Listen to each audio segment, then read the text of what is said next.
Es momento de entrevista en esta edición mediodía de BTV Noticias. Ya estoy en compañía de Marcelo Moreira, vocero de la Dirección Nacional de Policía de Tránsito. Gracias por estos minutos. No, gracias a ustedes. Buenas tardes. Empecemos hablando de eventos que han sucedido en los últimos días que tienen que ver con fuertes tormentas. Tal vez hablábamos recién, no son tan usuales en esta época, pero que siguen generando muchos inconvenientes en muchos uruguayos, también turistas, por supuesto.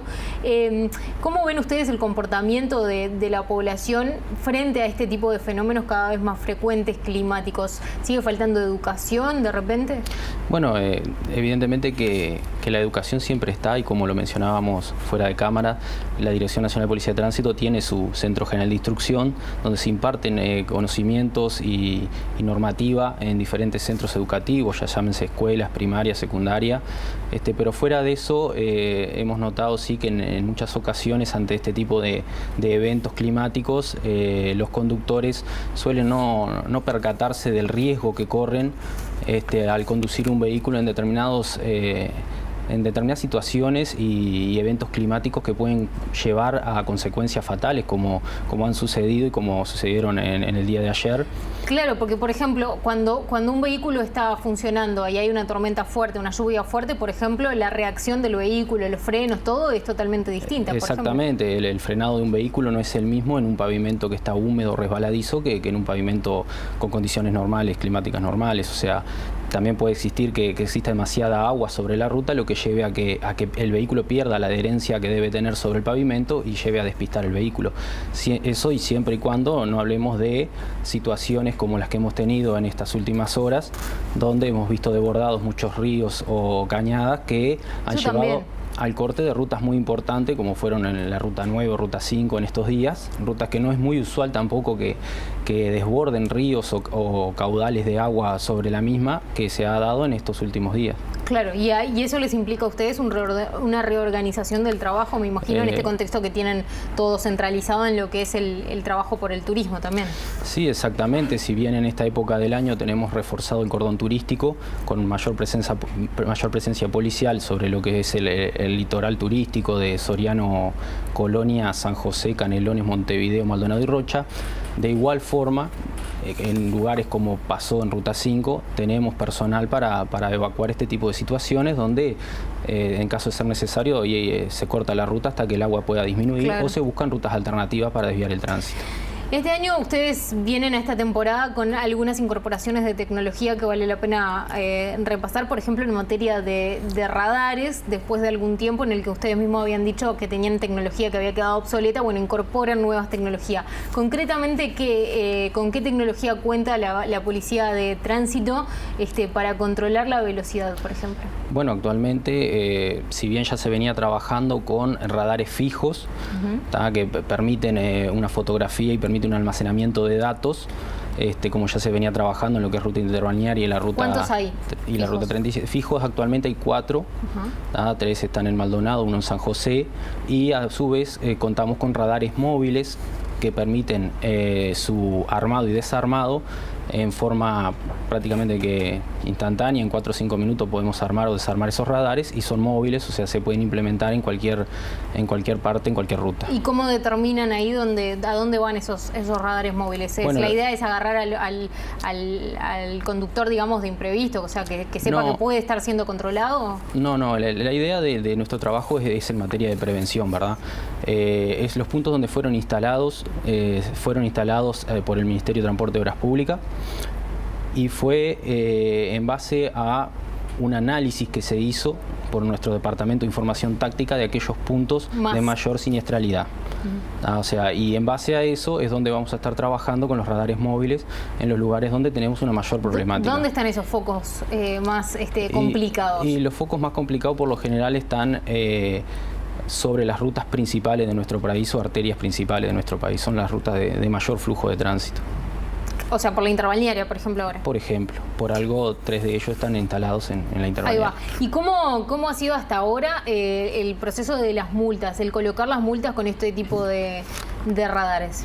No, la Dirección Nacional de Tránsito sigue trabajando como hasta el momento, porque no nos olvidemos que más allá de una infracción de tránsito, a lo que la policía apunta, porque no dejamos de ser efectivos policiales, es a la represión y la prevención del delito. O sea que para nosotros poner una multa sin poder identificar a la persona no tiene demasiado sentido. O sea, de momento seguimos deteniendo a los conductores al momento de la infracción y se le efectúa un control policial y se realiza la multa en el momento. O sea, la multa no te va a llegar ni por correo ni notificación. ¿Pero qué significa que se realiza la multa en el momento? Que una vez que se constata la infracción, el efectivo te va a detener y te va a aplicar la multa en el lugar. ¿Pero es de plata? No. Te efectúa la multa. Después el pago es totalmente ajeno a la Dirección Nacional de Policía de Tránsito. Ahí pone la multa y... Ahí se aplica, ahí se notifica. Ahí se notifica. Exacto. ¿Cuántos son las multas? ¿Cuántos pueden variar las multas dependiendo de qué infracción haga uno? No, las multas dentro del reglamento están estipuladas por unidades indexadas que van desde 1 a 15 y bueno, y dependiendo si es un tema de mercancías peligrosas, ese tipo de cosas, ya son más elevadas. Bien, ¿y cómo ha sido hasta ahora la temporada que bueno, recién está empezando, pero que eso genera que haya mucho flujo de turistas, por lo menos extranjeros tal vez, que andan a otras velocidades? Sí, de momento tenemos poco lapso de tiempo de lo que ha iniciado la temporada.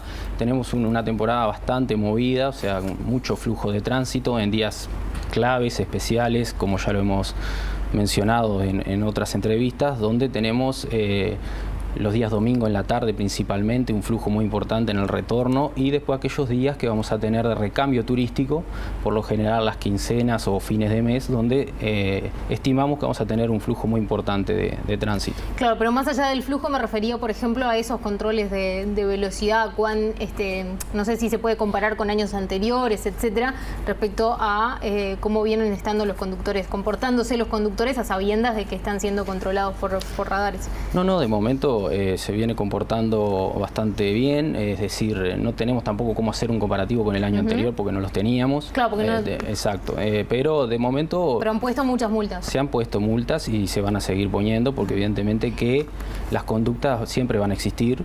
La idea es poder corregirlas y mediante la educación y mediante... en este caso la sanción se pueda corregir. Y después, por ejemplo, pensando por ejemplo en un turista extranjero, le coloca la multa porque iba, no sé, a 120 en un lugar de 90.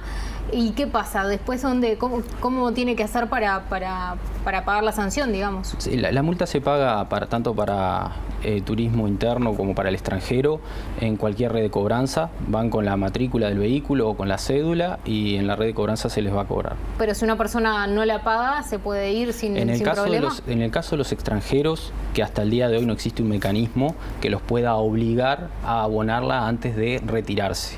Ese antecedente evidentemente va a quedar como una deuda. Si hoy o mañana se legisla alguna manera de cobrar eso, la información está y van a quedar como deudores. Claro, o sea, quedan como deudores para el sistema, pero no les salta, por ejemplo, si el año siguiente vuelven, un argentino, por ejemplo, que viene todos los años, comete una infracción, le ponen la multa, se va del país. En el sistema va a estar figurando la multa. Claro, pero no le va a pasar nada. No o sea, tenemos no se le va un a permitir mecanismo legal al momento que nos obligue a cobrarle a la persona antes de retirarse. Es bien interesante eso porque, digo, en el contexto en el que... Igual ya hay estudios que se está trabajando algún tipo de sistema para poder hacer ese tipo de pagos antes de retirarse. Claro, está bien. Como todo lo de nuestro país lleva un proceso, es un proyecto. Va a demorar un poco, quizás, no sé cuánto, pero en algún momento estimamos que eso se cumpla. ¿Son suficientes los radares con los que cuentan o tienen algún plan de incorporar más pensando en otras rutas del país? No, ya existen proyectos por parte del Ministerio del Interior para hacer una adquisición mayor a nivel nacional, a nivel de todo el país, no solo en rutas nacionales, sino también en las diferentes ciudades de los diferentes departamentos. Bien. Ahora, bueno, por supuesto la temporada continúa. ¿Cuáles son los hitos de acá en adelante respecto a el trabajo, el flujo de trabajo de ustedes? ¿Es ahora mitad de quincena el cambio de temporada? Bueno, sí, el fuerte es como te mencionaba anteriormente, principalmente los cambios de temporada, recambio turístico. Ahí está. Pero principalmente los días de domingo durante todo este verano y los viernes más que nada la salida de la capital del país, donde vemos con mayor dificultad el tránsito en lo que es ruta interbalnearia. Sí, ahí es cuando se hacen los trancazos y la gente se queja después porque hay un mínimo accidente que ya... Exacto, siempre y cuando no tengamos algún siniestro que obstaculice la ruta, de todas formas el tránsito es intenso en esa ruta, ¿verdad? Principalmente en la Costa de Oro y rutas 9 interbalnearia en Maldonado. Pero nosotros de momento venimos desarrollando un trabajo que lo vemos como muy positivo en virtud de que no se ha registrado mucho siniestro por un lado y tampoco de gran gravedad, en esas fechas que principalmente tenemos un mayor flujo de tránsito. Marcelo Moreira, muchas gracias por estos minutos. No, gracias a ustedes. Hacemos una tanda y ya se viene el deporte a BTV Noticias.